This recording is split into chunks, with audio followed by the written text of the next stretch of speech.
first time I looked at Forge World, and I was like, oh, hey, cool, that's... Oh, holy, you guys did what? There's just way too much. You can't keep it all in your head at once. It was so beyond our production capability. We were just like, you know, that's crazy. We can't do that. I couldn't stop the artist who started creating it.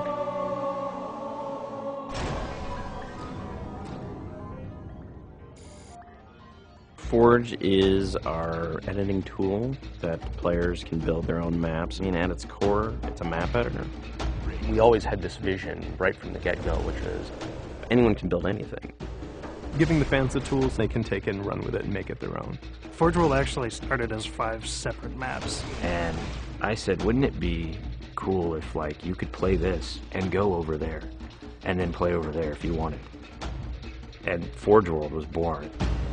There were a lot of people telling us that, no, you cannot ship this as one big map. We have this awesome new automatically generated LOD system called impostering that makes objects that are really far away really cheap to draw. We're pushing what we can do with the Forge budget, so that lets us have many more objects up on the screen at once, which lets us put more objects into Forge. Interesting to take the Banshee or Falcon out for a spin in Forge World, because it actually takes a while to get from one end to the other. The second you come into this space, you should know that you're on Halo. Our old friend, the Forerunners, come back, because the Forerunners create all sorts of cool, interesting pieces of geometry. We wanted to give people a variety of locations that they could forge in a different way. So a gulch, an island, an interior, a very small outdoor pocket, and then the rock, which was kind of based off Ascension. Let's use a lot of interesting parts in it so that people can manipulate it or we can change it. Why don't we bring back Blood Gulch and carve it all up into pieces so that people can start manipulating it in interesting ways. And then Sanctuary was the other one. The Cage and Paradiso, that's just Chad and I playing with a map editor and actually building cool maps within Forge World. I mean, we were doing that exactly how the fans would do that. we definitely looked at what we did in Halo 3 and said, what can we learn from this?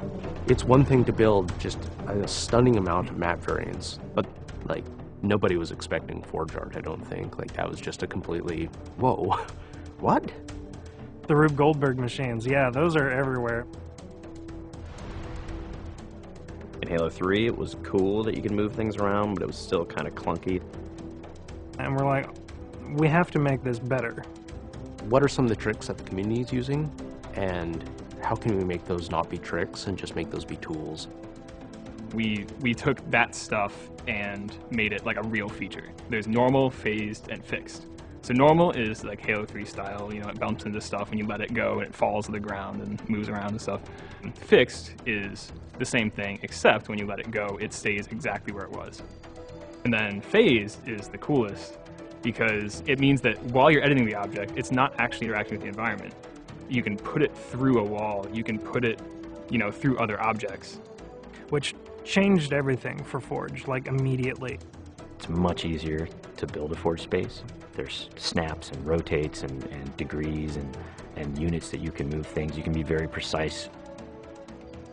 The camera controls, it's actually really good for object placement because like little touches on the stick don't translate into really sudden jumpy movements. And then we also have a fine editing mode. You click the stick in and then your camera starts moving very slowly. You're not spending like 3 hours trying to get one block to line up directly to 3 other blocks. You can select individual objects and say, get rid of all the objects of this type. So if you're trying to get rid of all the spawn points on a map because you want to go and replace all the spawn points, you can do that.